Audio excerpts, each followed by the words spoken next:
Hello students, welcome to Smart Tutors.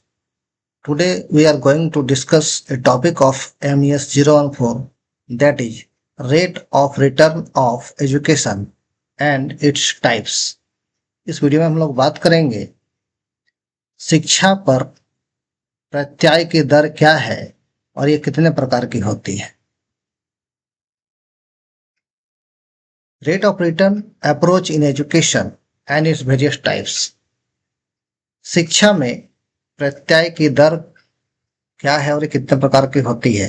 तो सबसे पहले समझते हैं कि प्रत्याय की दर है क्या। एजुकेशन का जो भी इकोनॉमिक बेनिफिट मिलता है उसे ही हम प्रत्याय की दर कहते हैं या रेट ऑफ रिटर्न कहते हैं।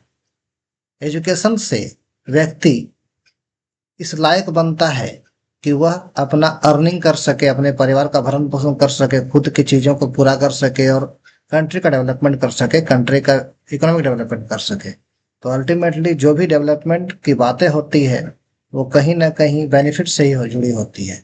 तो व्यक्ति को जो भी बेनिफिट मिलता है उसे ही हम प्रत्याय की दर या रेट ऑफ रिटर्न कहते हैं।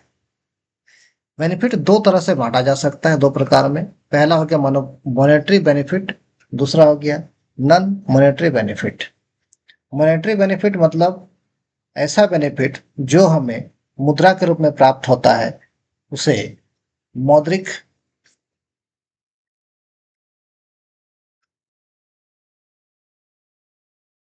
एजुकेशन प्राप्त करने के बाद हमें मुद्रा के रूप में जो बेनिफिट प्राप्त होती है उसे मौद्रिक बेनिफिट कहते हैं या मौद्रिक लाभ कहते हैं। जैसे रोजगार, व्यवसाय, नौकरी, पेशा, इन सब चीजों से हमें पैसा प्राप्त होती है, मुद्रा प्राप्त होती है, इसे मौद्रिक लाभ कहा जाता है। दूसरी ओर अगर लाभ मुद्रा के रूप में ना हो बल्कि किसी और रूप में हो, जैसे नैतिक विकास, बौद्धिक विकास, धार्मिक विकास, चारित्रिक विकास, तो कहीं ना कहीं ये हमारे व्यवहार को, हमारे व्यक्तित्व को उजागर करता है। तो ऐसे फायदों को, ऐसे लाभ को अमौद्रिक लाभ या नॉन मॉनेटरी बेनिफिट कहते हैं। जिस प्रकार से इसके लाभ है उसी प्रकार से हम ये भी बांट सकते हैं कि इसके लाभ लेने वाले कौन कौन लोग हैं या किसे किसे एजुकेशन का बेनिफिट मिलता है। तो एजुकेशन के बेनिफिशियरी को हम भी दो पार्ट में बांट सकते हैं। बेनिफिशियरी इसका पहला होगा प्राइवेट इंडिविजुअल्स, अर्थात एक व्यक्ति खुद, और दूसरा होगा सोसाइटी यानी समाज। एजुकेशन का बेनिफिट लेने वाला जो पहला है वो व्यक्ति खुद है, जो एजुकेशन ले रहा है उसे इस एजुकेशन का बेनिफिट मिल रहा है। साथ ही सोसाइटी को भी इसका फायदा मिलता है, क्योंकि व्यक्ति जन्म से लेकर मृत्यु तक सोसाइटी में ही रहता है, समाज में रहता है, और किसी न किसी रूप में वो अपनी गतिविधियों द्वारा, अपने प्रयास द्वारा समाज को सहायता पहुंचाता है। वो एक शिक्षक के रूप में, एक डॉक्टर के रूप में, एक वकील के रूप में, एक इंजीनियर के रूप में समाज में अपनी सेवा प्रदान करता है। तो इसका फायदा दोनों को मिलता है।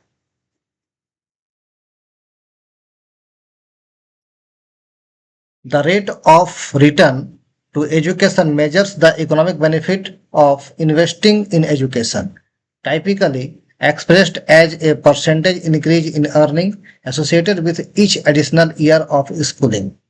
शिक्षा में निवेश से मिलने वाले आर्थिक लाभ को मापने की जो विधि है, शिक्षा पर प्रतिफल का दर का उपयोग किया जाता है।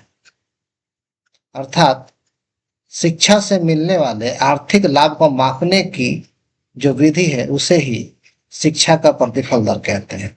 अर्थात हमें क्या फायदा मिल रहा है, कितना परसेंट लाभ मिल रहा है, इसको मापने का तरीका है, उसी को हम लोग rate of return of education कहते हैं। इसे आमतौर पर इस रूप में देखा जा सकता है कि प्रत्येक एक साल ज्यादा पढ़ने से हमें कितना ज्यादा इनकम मिल रहा है। जैसे कि अगर हम मैट्रिक पास कर लेते हैं, 10th की परीक्षा पास कर लेते हैं, तो मान लीजिए 10th की परीक्षा पास करने से हमें 10,000 रुपये की नौकरी मिलती है, तो एक साल और 11 या एक साल और 12 की परीक्षा पास करने के बाद हमारा आय कितना बढ़ जाएगा, हो सकता है 15,000 की नौकरी मिल जाए। तो जो हमारा एक्स्ट्रा बेनिफिट हुआ वो 5,000 रुपये का हुआ, और अगर इसको हम 2 साल में बांट दे तो 2,500 रुपये का हुआ। यानी इसका मुझे 25% लाभ मिला, क्योंकि 10th की परीक्षा पास करने के बाद मेरी नौकरी 10,000 की थी, 12 का 15,000 की हो गई, 2 साल एक्स्ट्रा पढ़ाई करने पर 5,000 का हो, यानी 1 साल 2,500 हुआ एंड 25% का ग्रोथ हुआ। अब इसके कुछ बिंदुओं को देख लेते हैं, इसका मुख्य बिंदु क्या है। इसका पहला बिंदु है point number 1, private rate of return, निजी प्रतिफल दर। सामान्यतः अगर विश्व स्तर पर बात करें, हम लोग वर्ल्ड वाइज बात करें, तो प्रत्येक एक्स्ट्रा 1 साल पढ़ाई करने से जो हमारा एवरेज इनकम इंक्रीज करता है वो 9% का होता है। यानी एक व्यक्ति 1 साल अगर एक्स्ट्रा पढ़ाई कर लेता है तो उसके आय में 9% की ग्रोथ मानी जाती है वैश्विक दर पर। Point number 2, social rate of return, सामाजिक प्रतिफल दर। सामाजिक प्रतिफल दर ऐसा मानता है कि 1 साल एक्स्ट्रा पढ़ाई करने से व्यक्ति का स्वास्थ्य या अपराध की कमी या समाज में उसकी जिम्मेदारी या भागीदारी, इन सब चीजों में 10% का ग्रोथ होता है। मतलब स्वास्थ्य में 10% का ग्रोथ होता है, अपराध की कमी 10% और कम हो जाती है, समाज के प्रति भागीदारी 10% और बढ़ जाती है, समाज को में उच्च शिक्षा का स्तर और बढ़ जाता है, माध्यमिक शिक्षा का स्तर और बढ़ जाता है। इस आधार पर ये मान लेते हैं कि समाज में 10% का ग्रोथ हुआ, राइज हुआ। Point number 3, higher rate in low income countries, निम्न आय वाले देशों में उच्च प्रतिफल। जिन देशों में आय का स्तर काफी कम है, यानी उनका ग्रोथ रेट 2% या 3% है, वहां पर एजुकेशन होने से आय का स्तर अचानक से बढ़ने लगता है और उच्च सीमा तक पहुंच जाता है। जहां शिक्षा तक पहुंच सीमित है, वहां प्रत्येक अतिरिक्त वर्ष का पढ़ाई का मूल्य अधिक हो जाता है। अगर आदमी 1 साल पढ़ लेगा तो उसमें ग्रोथ 2% की जगह अचानक से 10% बढ़ जाएगा, और फिर 2 साल 3 साल 5 साल जैसे पढ़ाई को पूरा करेगा वैसे वैसा अपना ग्रोथ बढ़ते जाता है उसका। पॉइंट नंबर 4, जेंडर डिफरेंस, लैंगिक अंतर। ऐसा देखा जाता है कि एजुकेशन के प्राइमरी से सेकेंडरी और ग्रेजुएशन लेवल तक में या पीजी लेवल तक में महिलाओं का परफॉर्मेंस लड़कों के या पुरुषों की अपेक्षा हमेशा अच्छा रहता है। इसलिए सरकार भी इस बात पर विशेष ध्यान देती है और लड़कियों के एजुकेशन में बहुत सारे रियायतें और छूट दी जाती है ताकि उनका महत्व वो समझ सकें, परिवार भी उसका महत्व समझे और उनके परसेंटेज ऑफ लिटरेसी रेट बढ़ जाए। पॉइंट नंबर 5, पर्सनल डेवलपमेंट, व्यक्तिगत विकास। एजुकेशन से व्यक्ति का आत्मविश्वास बढ़ता है, उसमें स्वतंत्रता की भावना आती है, उसका आत्मसम्मान बढ़ता है, सोच समझ बढ़ती है, उसमें ज्ञान बढ़ता है, उसकी क्षमता बढ़ती है चीजों को करने की, वह जागरूक होता है, ये सब चीजें बढ़ती है। इसके साथ साथ सुख सुविधाएं और मानसिक स्वास्थ्य बढ़ती है। जैसे जैसे व्यक्ति एजुकेटेड होगा वैसे वैसे नई सुख सुविधाओं के बारे में, नई टेक्नोलॉजी के बारे में समझेगा और उन चीजों को अपने जीवन में लागू करेगा। उसका विचार सकारात्मक होगा और नेगेटिव थॉट धीरे धीरे खत्म होने लगेगा। तो ये सब पर्सनल डेवलपमेंट है। पॉइंट नंबर 6, इंटीग्रेशनल इम्पैक्ट, पीढ़ीगत प्रभाव। इंटरजेनरेशनल इम्पैक्ट, पीढ़ीगत प्रभाव। पीढ़ीगत प्रभाव का मतलब ये हुआ कि जब व्यक्ति एजुकेटेड होगा तो ये एजुकेशन पीढ़ी दर पीढ़ी कंटिन्यू रहेगी, और अगर एजुकेटेड नहीं होगा तो एजुकेशन ग्रोथ काफी स्लो हो जाएगा। इसलिए कोशिश ये करनी चाहिए कि हमारी अगली पीढ़ी को हम अपने से बेटर बना सके, हम जितना जानते हैं उससे ज्यादा एजुकेशन उन्हें प्रोवाइड की जाए। इसका एक पॉजिटिव इम्पैक्ट सोसाइटी पर पड़ता है और व्यक्ति के जीवन में भी पड़ता है। अब आगे देखते हैं types of rate of return in education. शिक्षा में प्रत्याय की दर कितने प्रकार की होती है? इसका पहला प्रकार है प्राइवेट रेट ऑफ रिटर्न, निजी प्रतिफल दर। ऐसा पाया जाता है कि उच्च शिक्षा पाने वाले व्यक्ति का वेतन या रोजगार उच्च लेवल का होता है,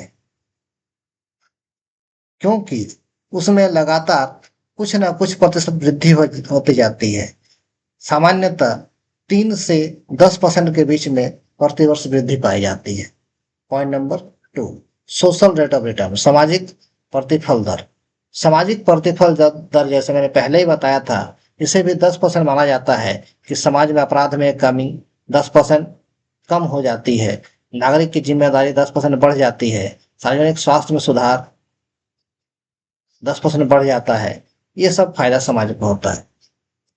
point number 3, physical rate of return, राजकोषीय प्रतिफल दर। ऐसा माना जाता है कि एजुकेशन होने से समाज में जो लोग एजुकेटेड होंगे तो राष्ट्र का आय या सरकार का आय भी बढ़ेगा, क्योंकि इससे जीडीपी और एनडीपी बढ़ता है। नॉर्मली भारत में फिजिकल रेट जो है 7 से 8% के बीच में है। Point number 4, internal rate of return, IRR, आंतरिक प्रतिफल दर। यह एक ऐसी तकनीक या उपाय है जो यह बतलाता है कि शिक्षा में भविष्य में मिलने वाले सभी लाभों का वर्तमान मूल्य क्या है, अर्थात भविष्य में जितना लाभ मिलेगा, पिछले अगले 10 साल में जितना लाभ मिलेगा, हमें अगले 10 सालों में एजुकेशन से जितना लाभ मिलने वाला है, उसका आज के डेट में क्या वैल्यू है। इसको हम लोग डिस्काउंटिंग फैक्टर से मल्टीप्लाई करके निकालते हैं। इसको हम एनपीवी, नेट प्रेजेंट वैल्यू कहा जाता है, शुद्ध वर्तमान मूल्य। जो चीजें हमें 10 साल बाद मिलने वाली है, मान लीजिए 10 साल बाद कोई चीज हमें 1 लाख का फायदा होगा, तो हम ये समझ लेते हैं कि वो 10 साल बाद जो 1 लाख रुपया है, आज के डेट में उसका वैल्यू क्या होगा। तो आज के डेट में उसका वैल्यू 1 लाख तो नहीं होगा, हो सकता है 30, 40 या 50 हजार के बीच में हो। इसे ही एनपीवी या शुद्ध वर्तमान मूल्य कहा जाता है। Point number 5, marginal rate of return, सीमांत प्रतिफल दर। सीमांत प्रतिफल दर ये बतलाता है कि एक अतिरिक्त वर्ष, एक एक्स्ट्रा वर्ष काम कर लेने से या पढ़ाई कर लेने से कितना अतिरिक्त आय बढ़ेगा, हमारा एक्स्ट्रा इनकम कितना हो जाएगा। उदाहरण के लिए अगर हम ग्रेजुएशन में हैं और मास्टर डिग्री कर लेते हैं अगले 2 सालों में, इसको हम 2 साल का इनकम को 2 से डिवाइड कर देंगे तो 1 साल का इनकम मिल जाएगा। तो इस 1 साल के इनकम में एक्स्ट्रा कितना बेनिफिट हो गया, उसे ही सीमांत प्रतिफल दर या मार्जिनल रेट ऑफ रिटर्न कहते हैं। इस वीडियो में इतना ही। आई थिंक ये क्लास आप लोग को अच्छा लगा होगा। अच्छा लगा तो इसे लाइक करें और अपने सुझाव हमें कमेंट करें। अगर चैनल पर नए तो सब्सक्राइब कर लें। Thanks for watching.